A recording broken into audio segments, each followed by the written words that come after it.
அனைவருக்கும் வணக்கம். இன்றைக்கி நம்ம ரொம்ப முக்கியமான ஒரு டாபிக் பார்க்க போகிறோங்க. ரீசண்டாக ஏடிஎம், யூபிஐ அண்டு இபிஎஃப்ஓ இது எல்லாத்துலேயும் அதிரடியான மாற்றங்கள் வந்திருக்கு. ஆல்ரெடி வந்திருக்கிற அப்டேட்டை விட இது ரொம்ப ரொம்ப முக்கியமான அப்டேட்டு. அதுவும் ஏப்ரல் 1ஆம் தேதியிலிருந்தே நிறைய மாற்றங்கள் அமலுக்கு வருது. முக்கியமாக யூபிஐ யூஸ் பண்ணக்கூடியவங்க, ஏடிஎம் யூஸ் பண்ணக்கூடியவங்க கண்டிப்பாக இந்த நியூஸை ஃபுல்லும் பார்த்துக்கோங்க. ஏடிஎம்மில் பணம் எடுத்தால் கட்டணம் இருக்குது இல்லைங்களா, அதை இன்னும் கொஞ்சம் அதிகமாக்கியிருக்காங்க. ஏடிஎம்மில் பணம் எடுத்தால் கட்டணம் இருக்குது அப்படின்னே நிறைய பேருக்கு தெரியாது. அதை பற்றி கிளியராக சொல்லிடுறேன்.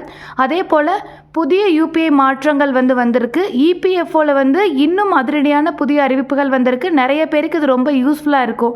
என்னென்னு பார்க்கலாம் வாங்க. ஃபர்ஸ்ட் ஒன் பார்த்துட்டா, ஏடிஎம்மில் பணம் எடுக்கிறீங்க அப்படின்னா கட்டணம் இனிமேல் அதிகரிக்கும் அப்படின்னு சொல்லியிருக்காங்க.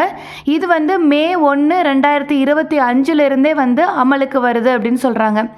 இதுக்கு முன்னாடி நீங்கள் இலவசமாக ஏடிஎம்மில் எவ்வளோ முறை பணம் எடுக்கலாம் அப்படின்னா, நான் மெட்ரோ சிட்டியில், அதாவது டயர் 2 சிட்டியில் இருக்கீங்க, இல்லை வில்லேஜில் இருக்கீங்க அப்படின்னா அதிகபட்சமாக ஒரு மாதத்திற்கு 5 முறை எடுக்க முடியும்.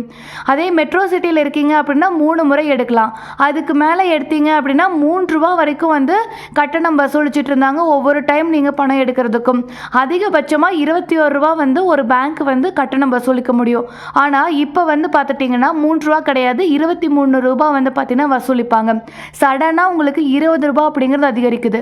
ஸோ அப்போ என்ன பண்ணணும் அப்படின்னா, ஒரு மாதத்தில் மெட்ரோ சிட்டியில் இருக்கிறவங்களோ இல்லை நான் மெட்ரோ சிட்டிஸில் இருக்கிறவங்களோ உங்களுக்கான அதிகபட்சமாக ஏடிஎம் இருக்கு இல்லைங்களா, எவ்வளோ டைம் எடுக்கலான்னு அதுக்குள்ளே எடுத்துட்டு, அதே சமயம் பார்த்துட்டிங்க அப்படின்னா அதுக்கு பிளான் பண்ணி எடுத்திங்கன்னா அது ஒர்க் அவுட் ஆகும். ஓகேங்களா? ஸோ ஏடிஎம்மில் அடிக்கடி பணம் எடுக்காமல் பார்த்துக்கிறது நல்லது. அதிகபட்சம் 3 முறை அல்லது 5 முறை மட்டும்தான் இலவசமாக எடுக்க முடியும். இல்லைன்னா 23 ரூபா ஒரு டைம் எடுத்திங்கன்னா சார்ஜ் போட்டுருவாங்க. இரண்டாவது புதிய யூபிஐ மாற்றங்கள். இது ஏப்ரல் 1, 2025 அமலுக்கு வருதுங்க. அதாவது யூபிஐ கூட கனெக்ட் பண்ணியிருப்பீங்க இல்லையா ஒரு நம்பர், அதாவது பேங்க்குக்கு கொடுத்துருப்பீங்களா ஒரு நம்பர், அந்த நம்பர் கண்டிப்பாக உங்கள் ஃபோனில் சிம் கார்டு பார்த்தீங்கன்னா ஆக்டிவாக இருக்கணும்.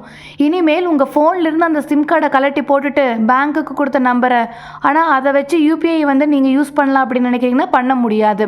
ஸோ இனிமேல் நீங்கள் பேங்க்கு அண்டு யூபிஐ கூட கனெக்ட் பண்ணியிருக்கிற நம்பர் கண்டிப்பாக உங்கள் மொபைலில் இருந்தால் மட்டும்தான் உங்கள் மொபைல்லேருந்து யூபிஐ அப்படிங்கிறத ஆக்டிவேட்டடாக யூஸ் பண்ண முடியும். ஃபோன் நம்பர் ஒருவேளை not in use or used by others அப்படிங்கிற மாதிரிலாம் வருது அப்படின்னா இனிமேல் யூபிஐ அப்படிங்கிறத பயன்படுத்த முடியாது அப்படிங்கிறது கிளியராக சொல்லிட்டாங்க. அப்போ என்ன பண்ணலான்னா, முதல்ல இதுக்கு 2 ஆப்ஷன் தான் இருக்குது. பேங்க்கில் கொடுத்துருக்கிற சிம் கார்டு பார்த்துட்டிங்கன்னா உங்களுக்கு தொலைஞ்சு போயிடுச்சு, இல்லை யூஸே இல்லாமல் வேறு யாருக்காவது கொடுத்துட்டாங்கன்னா தயவு செஞ்சு பேங்க்கில் போயிட்டு ஃபோன் நம்பரை மாற்றி விட்டுட்டு வாங்க. ஓகேங்களா? அப்போ தான் நீங்கள் யூபிஐ அப்படிங்கிறது இனிமேல் ஏப்ரல் 1 பயன்படுத்த முடியும். ஆர்எல்ஸ் சிம் கார்டு இருக்குது, நான் ரீசார்ஜ் பண்ணுறதில்ல, வேறு ஒரு சிம் கார்டு தான் யூஸ் பண்ணிகிட்ருக்கேன், அந்த ஃபோனுக்கு அந்த நம்பருக்கு ஃபோன் பண்ணாவே நாட் இன் யூஸ் அப்படின்னு வருதுன்னா தயவு செஞ்சு ரீசார்ஜ் பண்ணி வைங்க. இல்லை அப்படின்னா இனிமேல் யூபிஐ அப்படிங்கிறது அந்த நம்பரை வச்சு பயன்படுத்த முடியாது. ஓகேங்களா?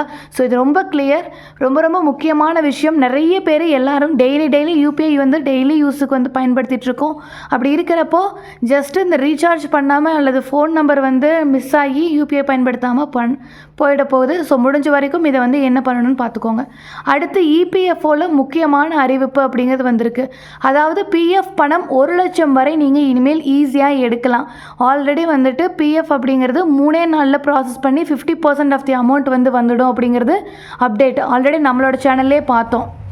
ஆனால் இப்போ என்ன சொல்கிறாங்க அப்படின்னா, ஏடிஎம் கார்டை பயன்படுத்தி, நீங்கள் நார்மலாக ஏடிஎம் கார்டு வச்சுருக்கீங்க இல்லையா, அந்த ஏடிஎம் கார்டை பயன்படுத்தி அல்லது யூபிஐயை பயன்படுத்தி நீங்கள் தாராளமாக பணம் 1 லட்சம் வரைக்கும் இம்மீடியட்டாக டிரான்சாக்ஷன் பண்ணிக்கலாம் பிஎஃப்லேருந்து அப்படின்னு சொல்கிறாங்க.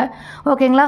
ஸோ அதே போல் யூபிஐ மூலமாக பிஎஃப் பணத்தை சரிபார்க்க முடியும். யூபிஐ மூலமாக நம்மளோட பேங்க் அக்கௌண்ட்டில் எவ்வளோ காசு இருக்குன்னு பார்க்க முடியும். இது எல்லாருக்கும் தெரிஞ்சது தான். ஸோ அதே போல் பிஎஃப் அமௌண்ட் எவ்வளோ இருக்குன்னு நம்ம பார்த்துக்கலாம். இது மே அல்லது ஜூனுக்கு நடைமுறைக்கு வரும் அப்படின்னு சொல்லியிருக்காங்க. ஸோ இந்த 3 அப்டேட் தான் ரொம்ப ரொம்ப முக்கியம்.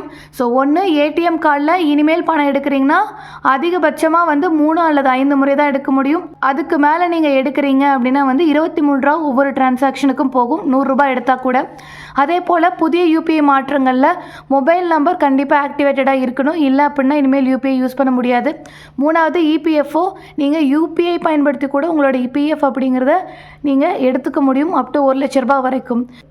ஸோ இதெல்லாம் தான் இப்போ ரீசெண்டாக வந்திருக்கிற அப்டேட்ஸ். என்னென்னலாம் ரொம்ப முக்கியமான அப்டேட்டோ அது எல்லாத்தையும் உங்களுக்கு நான் சொல்லிட்டேன். நம்ம சேனலை இது வரைக்கும் சப்ஸ்கிரைப் பண்ணாதவங்க சப்ஸ்கிரைப் பண்ணிக்கோங்க. ரொம்ப நாள் வீடியோ போடாமல் விட்டுட்டேன். கொஞ்சம் உடம்பு சரியில்லாமல் போயிடுச்சு. அதனால தான், வேறு ஒன்றும் இல்லை. இனிமேல் பார்த்துட்டிங்கன்னா கான்ஸ்டண்ட்டாக அப்டேட் வந்துக்கிட்டே இருக்கும். நம்ம சேனல் இது வரைக்கும் சப்ஸ்கிரைப் பண்ணாதவங்க சப்ஸ்கிரைப் பண்ணிக்கோங்க. தேங்க்யூ ஃபார் வாட்சிங்.